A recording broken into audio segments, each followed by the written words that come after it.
नमस्कार दोस्तों, एक और वीडियो में आपका स्वागत है। हम लोग देख रहे हैं पिछले सालों के प्रश्न, previous year questions, Indian polity, भारतीय राज व्यवस्था के। सिर्फ एक दो वीडियो और बची है जिसमें ये पॉलिटी के सारे पीवाईक्यू खत्म हो जाएंगे।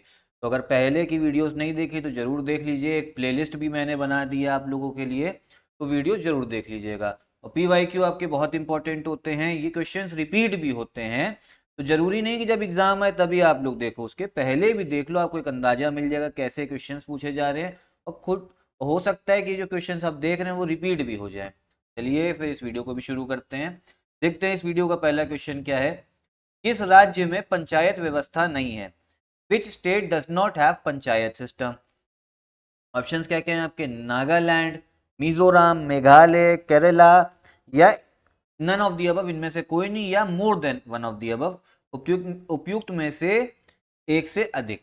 अब देखिए इसमें ये जो ई वाला ऑप्शन होता है सबसे आखिरी वाला है, थोड़ा कंफ्यूजिंग कर देता है।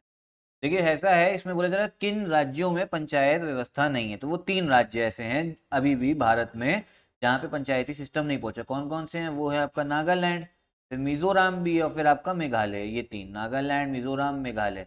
तो अब इन तीनों के लिए आप ये समझिए कि हमें तो एक ऑप्शन सेलेक्ट करना है।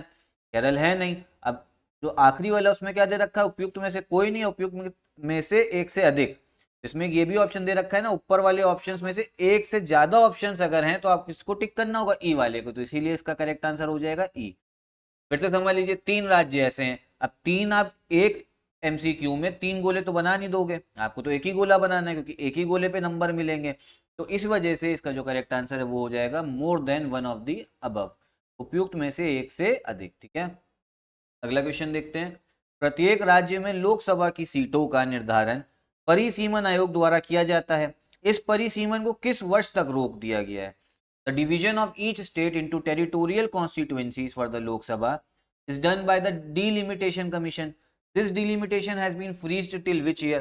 अब देखिए इसमें बोला जा रहा है कि देखिए होता क्या है, हर राज्य में लोकसभा की कितनी सीट्स होंगी ये कौन डिसाइड करता है? ये डिसाइड करता है एक आयोग, उसका नाम क्या होता है? परिसीमन आयोग, डिलिमिटेशन कमीशन। ठीक है, अब ये बोला जा रहा है कि वो तो चलिए ठीक है, यहाँ तक की बात वो क्वेश्चन भी मान ले रहा है कि हाँ सीटें यही क्या कहते हैं निर्धारित करता है, लेकिन ये जो इस परिसीमन है इसको किस वर्ष तक रोका गया है?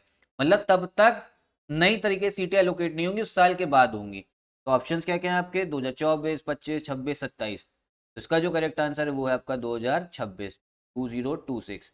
है ये कि जो 2021 की जनगणना होगी, जो सेंसस होगा, उसके हिसाब से जो पॉपुलेशन जनसंख्या का डेटा आएगा, फिर जो है डिलिमिटेशन कमीशन अपनी जो सीट्स अलग तरीके से फिर बनाएगा। लेकिन अभी तक जो है जनगणना भी नहीं हुई है, जनगणना में भी लेट हो रहा है। पहले कोरोना की वजह से लेट हो गया, और अभी तक भी नहीं हुई है। अब सरकार देखते, केंद्र सरकार देखते कब करवाती है। ठीक है, अगला क्वेश्चन देखते क्या है।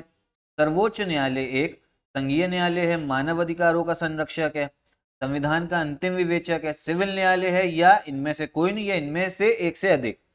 Supreme Court is a federal court, protector of human rights, final interpreter of the constitution, civil court, या वही none of the above, more than one of the above. देखिए है क्या, तो सुप्रीम कोर्ट एक फेडरल कोर्ट भी है, ठीक है, संघीय न्यायालय भी है। मतलब जो कुछ राज्यों के बीच में अगर कोई आप ये समझिए विवाद होगा तो भी सुप्रीम कोर्ट जा सकता है, अगर केंद्र सरकार और राज्यों के बीच में तो भी सुप्रीम कोर्ट जाता है। ये इस वजह से ही हो गया संघीय न्यायालय। हमारी मानव जो अधिकार है, फंडामेंटल राइट्स, उसका वो रक्षक भी है। फिर इंटर जो कॉन्स्टिट्यूशन है उसका फाइनल इंटरप्रेटर भी है। मतलब अगर कोई चीज लिखी हुई है कॉन्स्टिट्यूशन में और वो सही समझ में नहीं आई तो उसको फाइनली जो इंटरप्रेट करेगा, विवेचना करेगा, वो कौन करेंगे? वो करेंगे सुप्रीम कोर्ट आपके। सिविल न्यायालय, सिविल मामले भी जाते हैं, हाँ ठीक है। तो इस वजह से इसका जो करेक्ट आंसर है, जैसे इसके जो इस वीडियो का पहला क्वेश्चन था 181 वाला, और ये एकदम सेम है, तो इस वजह से इसका करेक्ट आंसर क्या हो जाएगा? ये ई आखिरी वाला हो जाएगा, क्योंकि इसका जो ऑप्शन है वो है मोर than one of the above, उपयुक्त में से एक से अधिक, तभी क्या हो जाएगा? करेक्ट आंसर है ई इसका। ये ध्यान रखिए। अगला क्वेश्चन देखते हैं क्या है। पंचायतों की वित्तीय स्थिति की समीक्षा के लिए राज्य सरकार प्रत्येक 5 वर्षों में क्या गठित करती है?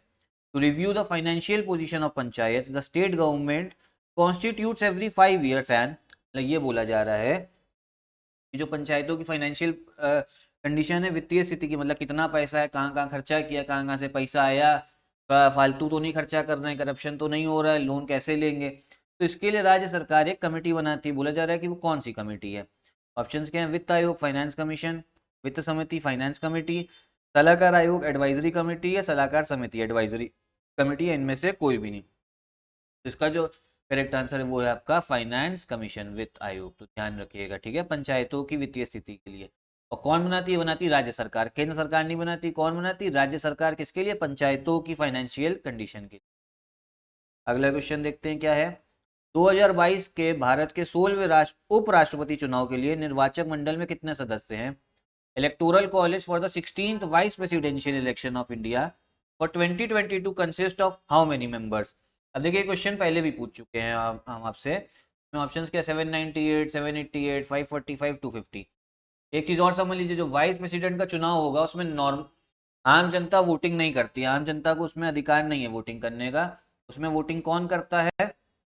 इसमें उपराष्ट्रपति के चुनाव में आपके संसद के ही जो मेंबर्स है, सदस्य है, वो करते हैं, ठीक है। तो इसी वजह से बोला जा रहा है इलेक्टोरल कॉलेज में कितने मेंबर्स थे, तो इसका करेक्ट आंसर हो गया आपका 788 बी 7। ध्यान रखिए, ये क्वेश्चन ये वाला रिपीट हो सकता है अगली बार। अगला क्वेश्चन क्या है? भारत का राष्ट्रपति कितनी बार पुनः चुनाव के लिए पात्र होते हैं? The Indian president is eligible for री election for how many times? ये क्वेश्चन पहले भी बता चुके। देखिए, जो भारत के राष्ट्रपति हैं वो एक से अधिक बार, जितनी बार उनका मन है, वो चुनाव के लिए लड़ सकते हैं। और अगर मान लीजिए उनको वोट मिल गए तो चुनाव जीत भी सकते हैं। तो कितने भी नंबर ऑफ टाइम्स, एक बार अपना कार्यकाल पूरा किया उसके बाद में उनका फिर से मन है चुनाव लड़ने का, तो फिर से भी लड़ सकते हैं। फिर तीसरी बार मन है, फिर भी हो सकता है चौथी बार। तो कितनी बार भी जब तक उनको वोट मिलते रहेंगे वो इलेक्शन लड़ सकते हैं और वो जीत भी सकते हैं। तो इसका करेक्ट आंसर हो जाएगा डी, कितनी भी बार, एनी नंबर ऑफ टाइम्स, ठीक है। अगला देखते हैं, लोकसभा में सामान्यतः कितने सत्र होते हैं? Generally how many sessions are there in the Lok Sabha? देखिए, जो 3 सत्र सबसे मेन होते हैं आपको, पहला हो गया बजट सेशन, फिर होता है आपका मॉनसून सेशन, फिर होता है विंटर सेशन। 3 सेशन जनरली होते हैं, इसलिए इसका करेक्ट आंसर हो गया ए 3, ठीक है। फिर देखते हैं अगला क्या है। स्वतंत्र भारत के प्रथम विधि आयोग के अध्यक्ष कौन थे? Who was the chairman of the first law commission in independent India? जो पहला विधि आयोग बना था लॉ कमीशन, उसके अध्यक्ष पूछे जा रहे कौन है, क्योंकि जो फर्स्ट वर्स्ट वाले होते हैं ना, ये बहुत पूछ लेता है। ऑप्शंस के हैं, justice J L Kapur, justice V K Sundaram, justice T V Venkatarama Iyer, या मिस्टर एम सी सेतलवाद, ठीक है। तो इसलिए इसका जो करेक्ट आंसर है वो है आपका D, mister M C Setalvad, Shri M C Setalvad. ये क्वेश्चन पहले भी पूछ चुके हैं, ध्यान रखिए। अगला क्या है? भारत में यदि एक राज्य एक चुनाव लागू किया जाता है तो भारतीय संविधान के किस अनुच्छेद में संशोधन की आवश्यकता होगी? If one nation one election is to be realized in India, which article of the Indian Constitution will require an amendment? अब देखिए, वन नेशन वन इलेक्शन होता क्या है आपका? एक राष्ट्र एक चुनाव, एक राज्य एक चुनाव।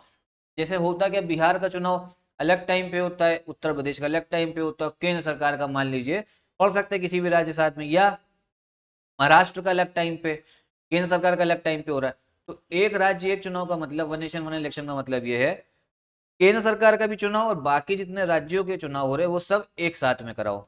इसमें कराओ, एक साथ में कराओ, एक ही टाइम पे। तो ये होता है, केंद्र सरकार इसका सपोर्ट भी करती है, लेकिन जो बाकी राज्य सरकारें हैं वो इसका सपोर्ट जो है इसका सपोर्ट नहीं करती, क्योंकि उनको लगता है इससे फायदा किसको हो जाएगा? केंद्र सरकार को होगा, और सब वोट जो केंद्र सरकार में जो पार्टी है उसी को वोट मिल जाएंगे, जैसा राज्य सरकार को कहना है। तो चलेगी, ये तो इसकी डिबेट रही, लेकिन इस क्वेश्चन के साथ देखें तो इसका करेक्ट आंसर है वो ई, नन ऑफ दी अबव, उपयुक्त में से कोई भी नहीं, ठीक है। क्योंकि इसमें जो आपके ये अमेंडमेंट होगा वो काफी आर्टिकल्स में करना पड़ेगा, इस वजह से, ठीक है।